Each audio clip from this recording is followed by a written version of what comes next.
Show for February 14th, 2018. I'm Jesse. And I'm Brandon. So, hey, happy Valentine's Day. Ooh, it's one of the most manufactured holidays of all time. Woohoo! Yeah, man. You better go out and spend that money. Now that you're all married. I already did. Oh, good job, man.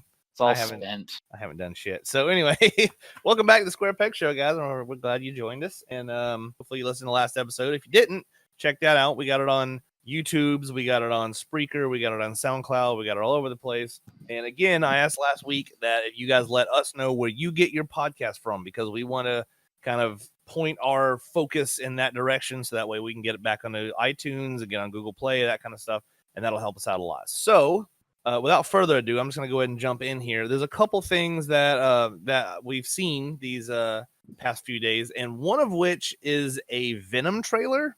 Oh boy, did we? Well, we saw a trailer for a movie called Venom. I don't really know if it was trailer. I mean, it was a thing. You know what I noticed? I watched it again today, and the thing that I noticed is that, have you ever seen those fake trailers where they splice together bullshit scenes from other movies and call it something else? That's exactly what this looked like. Yeah, really exactly. It was just like Tom Hardy sitting in an MRI machine, and then that was really it. So, right, it was a trailer for a movie called Venom, but I'm not really sure if it was a trailer for a movie about Venom. No, it was just like Eddie Brock has some serious health issues. Like that's about as far as I got. The only thing that I really saw that was in the slightest telling was there's one scene where they open up some doors and there's a vial of black goo, and I was like, all right, that's Venom-y. But then at some point, and I'm sure this was just a shitty cut for the trailer, but like Eddie like swings his hand, and then like everyone flies, like all these computers and shit, and people fly all over the place like he has telekinesis or some shit. I'm like, what? No. No. Yes. Now there I was looking, I saw something just pop up earlier and I didn't think about it till just now. Woody Harrelson is attached to this. Yes, somehow for some reason. Well, the early casting and there's like the rumors going around that he is playing Cassidy, that he's playing Cletus Cassidy, Carnage. Now, apparently, according to a report, that Venom will feature Tom Hardy as Eddie Brock versus his 5 seed. Okay. So we're looking at Agony, Lasher, Riot, Phage, and Scream. So is this actually going to be separation anxiety? I mean, that's completely out of nowhere. Oh God, I hope not. Oh Jesus, God, I hope not. So I guess the next question is, all right, so this is obviously done by Sony. We obviously have Spider-Man Homecoming. This is obviously not MCU. Nope. But is it in the Spider-Man universe somehow? Because he's obviously in San Francisco, because every fucking trailer on the planet apparently now has to have a quick stock footage of the fucking Empire, or not the Golden Gate Bridge. Golden Gate Bridge, yeah. Why not? But so, and you know, that happens in the books. So like Eddie Brock's like, screw this mess, I'm leaving New York. I'm going to run off to San Francisco and protect the innocent because I'm Venom.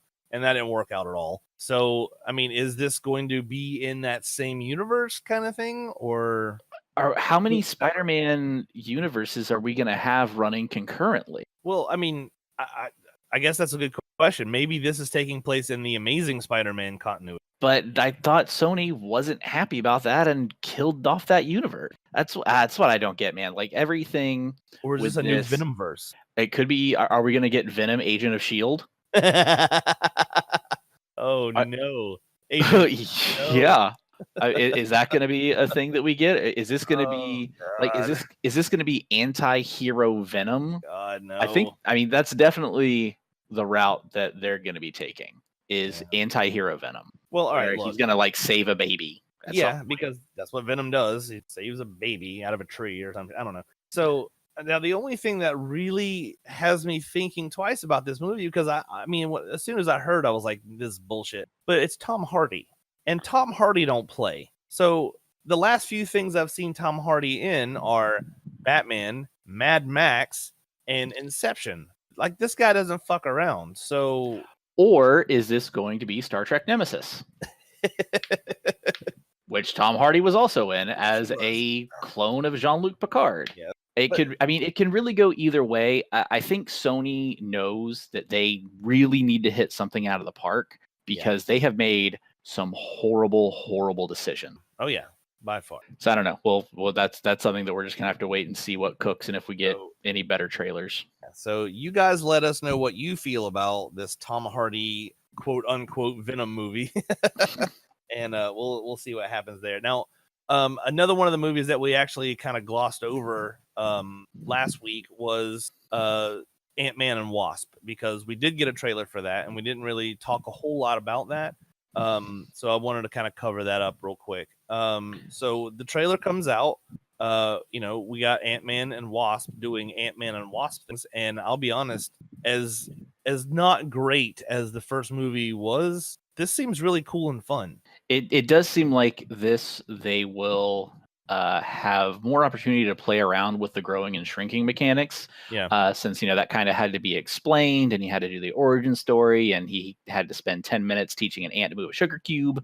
Right. But now that's already established, so they can just like kinda 20 go full crazy minutes. It's like 20 full minutes of exposition in that movie. So Right. yeah, with a montage, because you got to have a montage. you gotta But have with this, everything's established. They can jump right into it, and it looks like they have a souped up Hot Wheels car that may have been just a souped up van that shrunk down, or vice versa.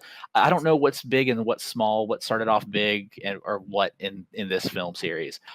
You have a building that shrinks down into a suitcase, but I'm pretty sure it was a suitcase that was expanded into a building, because that's the only way that freaking makes sense. right. Um, Otherwise, the contractors are probably going to be like, so Mr. Pym, why are we putting these gigantic wheels on this thing? Buildings ain't got wheels. Nah, it's fine. So yeah, I mean, this looks really fun and cool, and I'm really hoping that Paul Rudd can actually be funny in this movie, because that's something that we kind of didn't really get in. We didn't get it. We didn't get it as much because they had to establish that he's just a dad trying to atone for his past sins. Right. We did thankfully get a little bit more of that in Captain America: Civil War. Yeah. Now he did have some funny lines in that, and that's kind of the role that this Ant-Man would really play anyway. Is kind of a tertiary role where he's kind of throwing some quips and then does something crazy, which is exactly what happened in Civil War, and I was very happy with that. Thanks for thinking of me. That was an awesome line. Yes. And when they all get suited up or whatever, and he's like, "You got it, Captain," or some shit, it was funny, but we didn't really get that full Paul Rudd kind of action. So I'm really hoping that that's going to come through. Yeah, one of my favorite shots in that trailer was the kaiju-like scene where he's Giant Man and is peeking over the side of the building. So as long as they can have fun with it in that sense, because I don't really think they're going to have to tie it in with Avengers 4 or Infinity War. So I really hope that they're not going to have to mess around with that too much and just kind of have fun with it. Make a good comic book movie. I don't remember seeing Ant-Man in the Infinity War trailer. He was just really tiny. Maybe. Hey, he may have been in all these Marvel movies. He was in every single shot. You just couldn't see him. All right, so that's our Marvel quota for the night, because we have some more important shit to get down to. But it's still Disney. It's still Disney, because you know what? Disney is actually paying us. No, that's not. No, I wish. They will eventually. They will actually pay us to shut the fuck up and never make this show again, and I'm cool with that. So the next thing we really need to talk about is the holy trinity of Star Wars. So we oh boy. Yeah, all right. So we did the Rancor Wrangler, and that was, for you guys that don't know, we did a full running commentary of Return of the Jedi Special Edition. I learned that that they added some Darth Vader nose into the end of that movie, and it blew my friggin' mind, which was horrible. Also, my nerd card was revoked for no good reason. I want you to go back and listen. Probably was. Let's just say that we were drinking. Yeah, we were drinking a little bit. So, all right. So we went through episode 7. We did have an episode on that. But since we've been gone, Rogue One came out. So we need to talk about Rogue One a little bit and then get on to episode 8. So Rogue One, Last Jedi. Why don't you talk about Rogue One a little bit? You and I think we had some difference of opinions on this one. I really enjoyed Rogue One. Yeah. But it suffered not heavily, but a little bit from Disneyfication, to not making it kid friendly where we got a new Jar Jar Binks, but in the way that some reshoots were required because the original cut was way too dark, and I kind of wish that I could see that cut. Absolutely. What I was really hoping, because it was obviously, spoiler alert, this group who names themselves Rogue One towards the end, having to get the plans to the Death Star, because Jyn Erso, her father, Galen Erso, was the chief architect and designer of the Death Star, and had a bunch of remorse because it was going to be a gigantic machine of destruction. So he hid a flaw, which was a cascade reaction if a torpedo went down a 6-foot wide hole. Yeah. Now it's interesting that he's creating something to blow up a giant station when really that was just a plot hole to start with. That now they've patched is what's essentially happening. So Right. Disney's like, okay, that whole thing in episode 4, that was fucking stupid. There had to have been a reason for that. It couldn't have just been a flaw that someone accidentally overlooked. So yeah, they essentially came up with this whole movie premise, I think, when I think it was Jedi, where they were like, many Bothans died bringing us this information. They said, hey, you know what? We can do that same thing, but for the Death Star plans. So they created a whole movie around it. And I know you said that you liked it, but I'll be honest, man. It's like the first 2 acts were such a clusterfuck. They were just a mess. There was a bit of messiness to it. And really it is the third act that kind of gives it enough points to balance it all out. We got some great characters who you never remember their names. Nope. Not a single one. Not a single one of them, which is, it's a shame. But I think that was almost kind of the point, that the whole idea behind the movie is there's a bunch of heroes that you're never going to hear about. Yeah. I do remember Jyn Erso, and I remember Galen Erso, which is a Miles Michelson character that I actually remember his name, because I still don't remember his name from Doctor Strange. No, I don't either. So I had to look it up real quick. You do have Cassian Andor, who was kind of like the... Dude, those are just random sounds to me. That means nothing. Then you had Orson Krennic. I don't remember which guy he was. You had Sharut Imwe, played by Donnie Yen, who was awesome. Yeah. Now, okay, that's one of the more memorable characters, and I love the idea that we didn't have to have like a full-on Jedi, but we had someone who was at least Force sensitive, and I love that, because suddenly now we're playing with gray areas when it comes to light side, dark side, Force users, non-Force users. I really like that, because that's one of those things that expands the universe for me. That's fantastic to have a whole manufactured line of this certain kind of droid. Like, I think I said this before, but in Empire, when C-3PO sees another protocol droid, I was like, holy crap, he's not like the only one. And that expands the universe huge. Great. I love when they do something like this. But in this case, the droid was K2SO, voiced by Alan Tudyk, a man so awesome that one dick wasn't enough. Dos Dicos. So yeah, I'm a big fan of him as an actor, especially as a voice actor. He's done some great stuff. He did he was the King Candy in Wreck-It Ralph, and it's absolutely awesome. It's hilarious. So yeah, I'm a big fan of Alan Tudyk. I'll watch him anything. I'll listen to him in anything. And the droid was actually really kind of snarky and sarcastic, which I really liked. I thought that was a nice touch for him. Yeah, it definitely reminded me of the assassin droids from the Old Republic. Yeah. Yes. HK-47, I think. Yes. They called everyone meatbags. Yes. We also had Bodhi Rook, who he was the guy that had the squid thing make him go crazy. Baze Malbus, who was the heavy to Chirrut Imwe's the Force other samurai guy, but with a gun who could see. Right. And then Forrest Whitaker as Saw Gerrera. Yeah. Save the rebellion. Save the dream. So it was just a mess. And by the time I got to the midpoint of the film, I was just like, am I supposed to really know or care any of these people who have come and gone since this movie has started? Because I really don't. And, I really need to go back. I've only seen it the once. I need to go back and watch it again to try and really wrap my head around it. But good God, I was just not interested. But once they broke out the third act, I was like, wow, this is suddenly really good. You can tell where most of the focus of this movie went. And, instead of AT-ATs in the snow, now we have AT-ATs on the beach, and it was fantastic. Another thing that I really wanted to point out about it was our main character. What was her name again? Jyn Erso. Jyn, yeah. is running around with a kyber crystal, and I thought that was another awesome thing. I think that's the first time we've seen a kyber crystal. In any in the primary films, that's definitely the first time that you actually see the kyber crystal. For those of you guys that don't know, that's one of the components for a lightsaber. That's what kind of gives it its its color and all that kind of. I also saw one. I liked how they expanded a little bit some of the lore with Vader, because he had his own temple, which I believe was still on Mustafar. Yes, I think so. And it was actually kind of funny. A lot of people complained about this line whenever Krennic was saying, "It's mine. It's my project," and Vader chokes him. Yes. And says, "Don't choke on your own aspirations." Oh God! I actually really enjoyed that line because if you go back, it's Anakin and it's Vader. He always had like some very mild smartass lines like "no disintegration." Yeah, but dude, he wasn't just a straight up character. Come on, dude. Oh, I loved it. I loved it. Oh God, that was actually one of the things that made me want to stand up and walk out of that movie.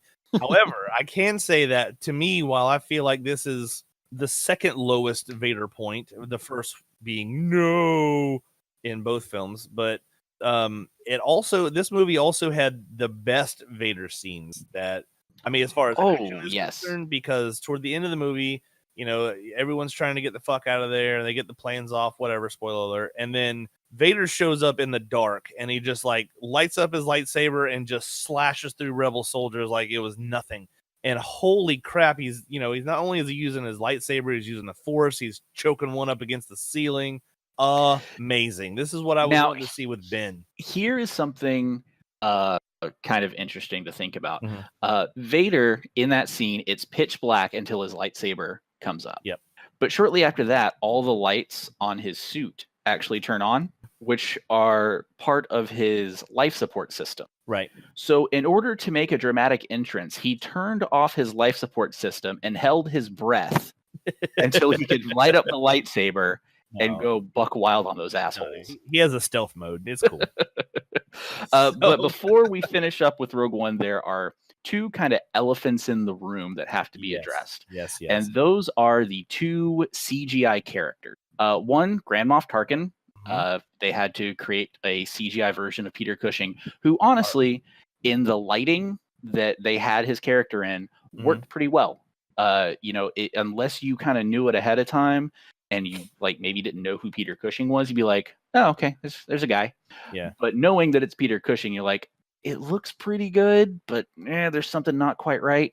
And then that last scene, the CGI Leia Organa, which I don't know which is better, that they went that route over not digitally de-aging Carrie Fisher live there, but it was too brightly lit and it lingered too long, and it was super uncanny valley. So as far as CGI Peter Cushing is concerned, generally you're going to have him very harshly lit from one side and nothing but shadow on the other side. And honestly, like, you're right, for the most part, any still image of any of his scenes look actually really good. It looks just like Peter Cushing. But as soon as it starts to move, you can obviously tell it's off. There's something not quite right. But knowing that, R.I.P. Peter Cushing, I was okay with it. I was like, this is the best we're gonna get. It looks just like him, aside from the movements are a bit off. But for the most part, I'm okay.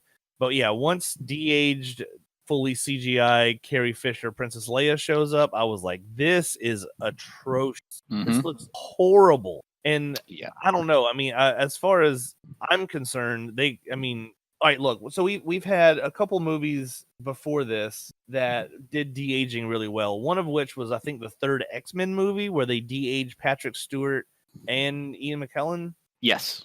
And they looked fantastic, man. I don't know if you saw that, but they look really, really good. But those guys also hardly aged anyway. Well, so they might be robots, but that's not the point. The point is that like that technology is there and it's been there for a while. And now that deepfakes is out, for God's sake, we could slap Nicolas Cage's face on that Princess Leia and it would probably look better. But I'd watch it. I don't understand how that got past the checkpoints. You know what I mean? Like when this is done and I'm passing this up to my superiors, Why did my superior not be like, this is horrible, you're fired, your whole family is going to burn, and we're going to get someone else to work on this because this is horrible. I just don't understand it. This is the other thing, and maybe we did talk about this at some point on an episode, but here's what I don't get. So Vader is like chasing down the Princess Leia, right? Mm-hmm. Like she's right there over the planet, and then she gets the plans and she takes off, and then Vader's like, all right, follow that hoe. So they take off, and then that's where episode 4 starts up. And then he grabs a hold of her ship, brings her in, and then he has her, and she's all like, bro, I'm on a diplomatic mission to Alderaan. He's like, bitch, I just saw you leave. I just saw it with my own robot eyeballs. You can't bullshit me, okay? I am Darth fucking Vader. You cannot bullshit me. I just saw you. So I don't really understand how like that's the other thing. Like before Rogue One happened, you could kind of imagine a scenario where she's telling the truth, or she's obviously lying, but she thinks that she's going to get away with it. But now, no, not at all. Yeah, I know. And I guess it's just, maybe I can pass a bluff check here, but well, she botched. She did botch. So that was Rogue One. That was Rogue One. And okay, the prelude to episode 4. Yeah, just an okay third act, and I would give it maybe, I don't know, 2.5 out of 5 kyber crystals. So moving on to episode 8, the last Jedi. So which was totally a lie. I've had a lot of people ask me what I felt about this movie, and honestly, I had a lot of problems with it. I know you had a lot of problems with it, but I'm going to try and play the devil's advocate here. So I want you to talk a little bit about episode 8, and then we'll kind of get into it. All right. So episode 8 picks up immediately after episode 7, like hours or so, maybe a day afterward, which means episodes 7 and 8 span no more than like 4 days. All right. So that already we have a little bit of an issue there. Rey has found Luke Skywalker, and the very first scene, she hands him his lightsaber, and he just nonchalantly tosses it over his shoulder, which I had a problem with that scene because it's a little too jokey. Yeah. Now, if he had taken it and cast it off to the side, okay, then you're like, whoa, what's going on? Yeah, like in Dane or something. Yeah, but it's just like kind of, smirk and tosses it over his shoulder. It's like, what? Come on. And then, of course, it shows the porgs jumping around, and I was really hoping that one would hit the button and slice the other one in the head. It was in the concept art. So while this is going on, the First Order, who apparently in the last couple of days has become, once again, the dominant force, is chasing down the last of the Resistance, I think they're called now, and not the Rebellion. I guess. Because they're just resisting the First Order's takeover instead of rebelling against the established empire. And they are far enough away. Oh, sorry. I need to pull it back a little bit, because before that we had Poe Dameron prank call General Hux with a Yo Mama joke. I'll be honest, I actually like that. I thought I laughed quite a bit at that. It was funny, but it's a joke about being kept on hold, and then a Yo Mama joke. See, I'm still laughing about it. I think he then, disobeys orders, and there's a bombing run which takes out the dreadnought thing, and everyone's like, "Woo!" So then they're on the run. They're all running out of power, but they're just out of range. They don't have enough fuel for a jump, and they're just out of range of the First Order, where the First Order can just like take pot shots, but it's not doing anything about their shield because I guess the energy dissipates over it or something. Yeah. So then you have Rey's like, "Hey, I need you to train me, Luke," and Luke's like, "Hey, no, I gave up." And that's whenever we start getting the conflicting stories about what happened with him and Ben Solo, or as he's known now, Ben Swolo. And all during this time, Rey and Kylo Ren keep having these Force visions of each other with some weird connection, but it's like more than just seeing each other through the Force, because like it's raining on the island that Luke's on, and Kylo Ren is there, and then when he snaps out of it, he has water on his glove, so you can like Force project physical things now. Right, which I think was kind of a foreshadow for the end of the movie. Right, which it definitely was. Then it turns out that kind of like the first couple of episodes of the reboot of Battlestar Galactica, somehow the First Order is able to track the Resistance while they're doing jumps. That's whenever you get Finn and Rose, who figure out that this was a thing. It's also, if you go back to Rogue One, when they're looking through all the archives, that Jen actually says, subspace tracking. Ooh, foreshadowing. So then they need to find they got to get a code cracker, and everyone thinks Leia's dead because Kylo Ren's men blew up the bridge, which also killed Akbar because he was just there. So then you got Laura Well, it wasn't Dern. a trap. He didn't have anything else, did he? I know. So then you have Laura Dern's character takes over, and she doesn't trust Poe Dameron because he disobeyed orders. So she just says, "Don't worry, I got this." But, then he gets super suspicious, thinking that she doesn't know what the hell she's doing. Finn and Rose get sent off to a casino planet to find a code cracker so they can get through the shields and do crap on the, what was it called? The Superior? I think that was Snoke's ship's name. I don't know, some shit. Yeah, and already this is sounding like a mess. And Okay, then, go ahead. Well, all right. So just kind of looking at what we have so far, like there are obviously some problems here, but one of the things that I really liked while sitting in the okay, I'll go ahead and say the Finn and Rose thing was completely wrong. I feel like all that was done very poorly, but trying to take myself away from that, because I really feel like the director had 3 separate plot lines that he wanted to play with and then loosely connected them somehow. And I think that's a big flaw in the way this movie was made. But all of the stuff with Luke and Rey, I was really invested in. I thought all that was really good. Especially when she's trying to learn. But again, one of my problems is that she's come here to be taught to be a Jedi. She's there for maybe 3 days, and she tops, and then she's blowing rock slides away by the end of the movie. I can't play devil's advocate. Fuck this. So there's right. So then kinds of fucking problems happening. Yeah, and then it's explained whenever you finally meet Snoke, and spoiler alert, we still have no idea who Snoke is. Like, none. Apparently. Nor will we ever, because Kylo Ren sliced him in half. So then Snoke's explaining that he was the one that was force linking them to draw Rey to him. Yes. And the reason Rey is so powerful is that the Force somehow chose her as a balance to Kylo Ren. So as Kylo got stronger, she got stronger.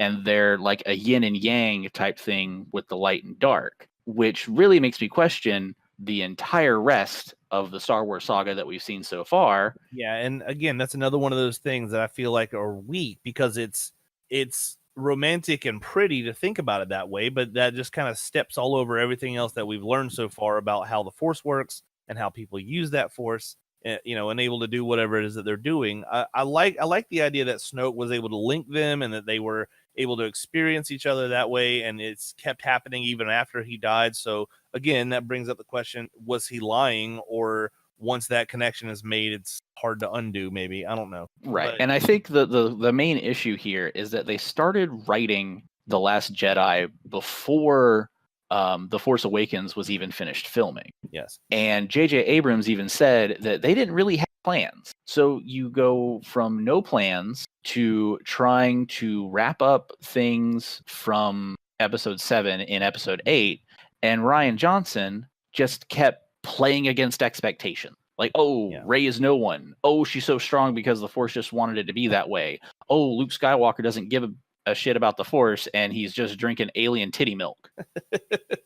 That was a tough scene to watch. Now, visually, this movie was amazing. Visually, it was fucking awesome. It looked really nice, but I mean, and I get that this is more of a space opera than it is a sci-fi movie, but I mean, the problem is when you give the audience a set of rules, you can't then go back and break those rules. So, I mean, if you're going to have things like jumping through hyperspace and, lightsabers and shit, okay, I'll extend my disbelief that far, but at least play within something that seems like real physics to make me really get into this world. So, again, like you mentioned, whenever they're on this really like the slowest chase ever, and they're taking pot shots or whatever, these beams are not going straight. They're kind of arcing because gravity. No, I Yeah, don't know. but then That's at the same time, you had Snoke's ship, the Superior, whatever the hell it's called. But also behind that, you had like half a fleet of Star Destroyers. yes. So why the hell didn't they jump and then jump ahead of the fleet, or of the one resistant ship that's left? I don't know. They weren't having an issue. No. And then so it turns out that Laura Dern's entire plan, which is only revealed after Leia wakes up from her coma from getting blasted out into space, and then somehow using the Force to pull herself back to the ship because she can use the Force now, is that there was a hidden rebel base that they were sending all of like the escape ships to because they're too small for the First Order to follow. Yeah, which that's another part that kills me. Any Imperial officer could have just looked out the window and been like, "Hey, they're all taking off from this ship," and then her whole plan was apparently to turn around and light speed through the fleet. What happened? And that got exploded before her. Yeah, they could have done that too. And that was a complete desperation move. But honestly, I feel like it should have been Akbar who did that, because that would have been a really awesome send-off, because like, it's a trap, boom. But maybe that's a little too hokey. But then at the same time, you know, like you mentioned, that anyone could have been able to look out the window. And I guess it's implied that it's the code breaker played by Benicio del Toro sold the Resistance out to the First Order, and he's like, oh yeah, they're actually sending out a whole bunch of little ships because he overheard it. Right. But when they take Rey to Snoke's chambers, he opens up a window and he already has like a looking glass pointed right at them. Yeah. So, you know, and it's just one of those things. Then they go down to the planet, and all of a sudden Luke shows up, but he looks more clean cut than he was before, and blah, blah, blah. Yeah. He's using the wrong lightsaber. He survives a whole bunch of blasts and does a stupid little shoulder brush off. And it turns out that he's force projecting from his planet in order to, like, you know, show Kylo, blah, blah, blah, strike me down, more powerful than you could ever imagine. Mm-hmm. He wakes up. He finishes that. He looks fine. He looks off into the sunset, and then he dies. Or he becomes one with the Force. Dies out of nowhere. Gone. And, okay, here's another one of those things that, like, if you want to do that, that's fine. I can get that. I can get behind that idea, but you're going to have to give the audience a little bit more than just, oh man, that was cool, and then you're dead. No, you have, all right. When Rey got to the planet, if he had like a little raspy cough, maybe just to show me that he's ill a little bit, he's not doing super great. Right. That would have helped out a lot. And then once he comes out of his force projection, maybe he had like a little bit of a nosebleed. I know I've told you that before. That would have sold me completely on the idea that he overstressed himself to be able to give the Resistance enough time to get out. He's a martyr. I got that, and now he's dead, and I'm okay with that. But the way they did that was nothing like that. It was just like, dead. Right. And then it's also one of those things that obviously it was very strenuous, but at the same time, Snoke had the ability to link two minds across the known galaxy via the Force. So, like, was there at some point that, like, then I'm wondering, like, did Luke ever try to reach out to Ben, be like, dude, I'm so sorry, you know, or, you know, all this Force projection, because now apparently even Force ghosts can affect things in real life because Yoda comes back and strikes a tree with lightning. Yeah, and I thought that was the whole reason in Empire, when Luke leaves his training from Yoda to go help Han and Leia in Cloud City, that Ben was like, dude, if you do this, I can't interfere. I can't do anything. I'm a fucking ghost. I can sit on this log. That's about as much as I can do as a ghost. I thought that was the whole reason that he said that. But then Yoda shows up as a ghost and summons some lightning to burn a force tree. This is bullshit. This is weak sauce is what it is. It's piss poor writing, and it makes me insane that this is what ended up in the... Just on the 11th or 12th of this month, How It Should Have Ended released an animated thing about how they think it should have ended, and it was actually really, really awesome. What they did is you had Luke and Rey standing in front of the First Order and all of their AT-ATs, and, you know, Kylo says, I want all the guns trained on them, fire, and Luke grabs all of the Force bolts, just like Kylo did in the beginning of Episode 7. Yes. Freezes them in place, then they use their lightsabers and are just batting them back and blow up all the AT-ATs. That would have been awesome. Been great. And then you could have had the callback to where Luke does let himself be sacrificed while everyone else leaves, but he's actually there. Right. And he allows himself to become one with the Force, just like his master Obi-Wan did. I mean, it just seems like a lot of needless sacrifice and play against expectations, just like the damn scene with Finn, where they bring down like a mini Death Star laser to blow off the front of the Rebels base, and Finn is like, this is my chance, I have to save these people. Him and Rose are going side by side, racing towards this thing in the hopes of blasting it. Yes. She veers off, and he is going straight. And then all of a sudden, just before he hits, she comes out of nowhere from like a right angle and slams into him. Yes. Now, people have tried explaining that away, saying that the beam was powering up and it was like slowing him down from the force of it. Whatever. But they still would have died whenever she slams into him. Yeah. By the way, like 50 miles an hour. If you're in a car and heading toward a brick wall, I'm not gonna slam into you with my car to save your life. Right. That's not how that shit works, man. So they crash right in front of all the AT-ATs, and then somehow Finn is able to drag her the 2 miles back to the Rebel base without like any of the First Order people just taking a pot shot and wiping him out. Look, if no one can look out the window to see all the ships heading toward a planet, no one's going to look out of the window of an AT-AT to see one person dragging another person across a salt desert. No, right. It's not going to happen. Speaking of that, like there was that weird throwaway line where one of the Resistance guys in the trench like touches the ground, licks his fingers like, it's salt. And then that's it. I'm like, is he just describing how the fans are going to feel about this? Oh, so much salt. Woo, good Lord. Yeah. So then, of course, now Rian Johnson, he is set to do episode 9, and Kathleen Kennedy has already given him episodes 10, 11, and 12. Okay, so I don't know. I have a feeling that's gonna switch gears.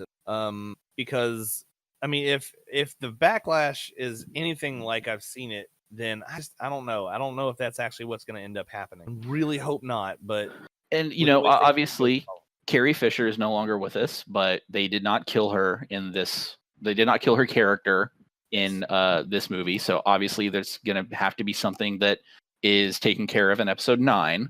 And at that point, other than Ben, the Skywalker saga is over. Yes. Which, I mean, maybe that's a good thing. We don't have to, it's going to be 9 movies and we're finally done with this family's drama fucking up the galaxy. Keeping up with the Skywalkers. Keeping up with the Skywalkers, yeah.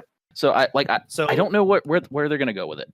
Yeah, I'm not really sure either. I do know that JJ's back on for episode 9. So, I mean, a lot of people give JJ some shit, but I mean, if I think The Force Awakens was fantastic. This one, not so much. So if he gives me more of that, I'm going to be okay with it. So, fingers crossed. But that's pretty much our feelings on episode 8. And we're running a little bit over, but I do want to talk about the Solo trailer that dropped also. So Jesus. Yeah. So this year, we're going to have the Han Solo origin movie, which I've seen the trailer for. And I mean, it doesn't look horrible. And, but I don't know.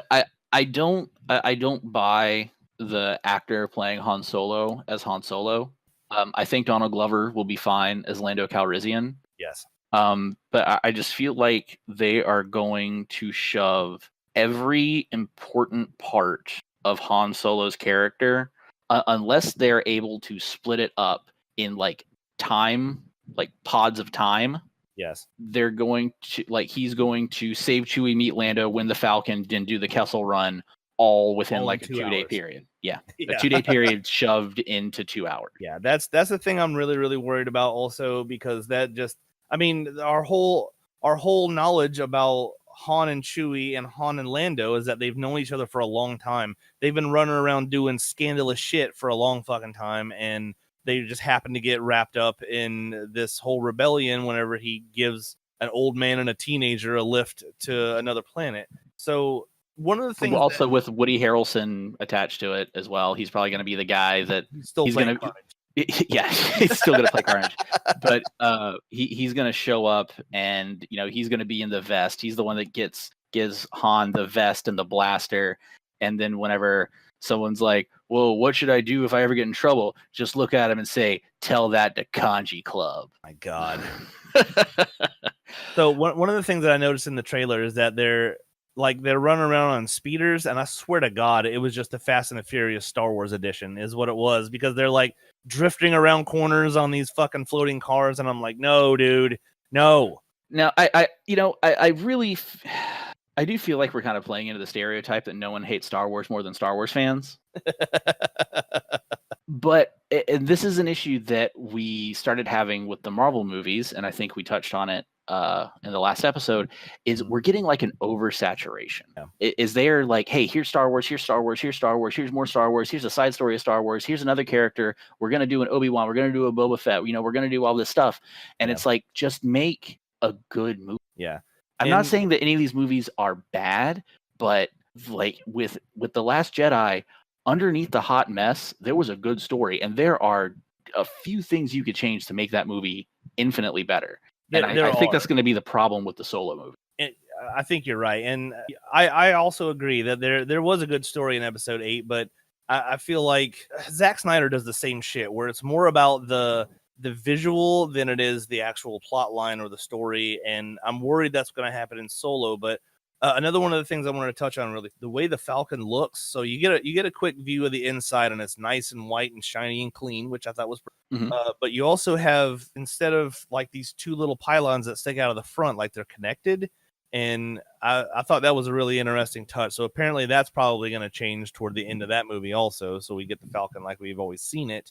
But I mean, I've always seen that thing as like, it's a freighter. Like it's not a performance ship, but I've always felt like it's easily modified, and if you have the right people and the right parts, you can make it do so. Right. That's kind of what I'm hoping for, but I really doubt that's what's going to end up happening. I don't know how they're going to work with that. So that's another one where we just have to wait and see what happens. But then after that, even going forward, the two creators of the Game of Thrones TV show have been tapped to write and produce a new Star Wars series of films, not necessarily a new trilogy, but a new series of films that we don't know what that's going to be. Yeah, we're going to have like an expanded Star Wars universe. It's going to be the SWU instead of the MCU. Right. But like right now we have 10 movies, episodes 1 through 8, and then Rogue One and Han Solo. So then we're going to have 2 more movies.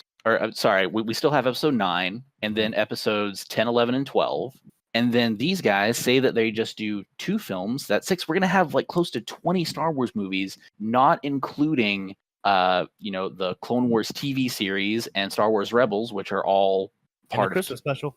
And the Christmas special that except for the last one, are all part of canon. But we're gonna have episodes 7, Rogue One, 8, Solo, 9, 10, 11, 12, all in like the same time period that we had episodes 1, 2. They're just shoving so much down our throats that it might kind of get hard to care. No, I dig that, and I think I'm worried they're going to start looking for quantity over quality, which is kind of what it's looking like. So let's just all cross our fingers at them. Cool, guys. Anyway, please, guys, check us out. We're so glad to be back. We're so glad you're back with us. Take it easy, Brandon. Take it easy, Jesse. Everyone, make sure to check out our Facebook at facebook.com/SquarePegShow, Twitter at twitter.com/SquarePegShow, and give us your money at patreon.com/SquarePegShow.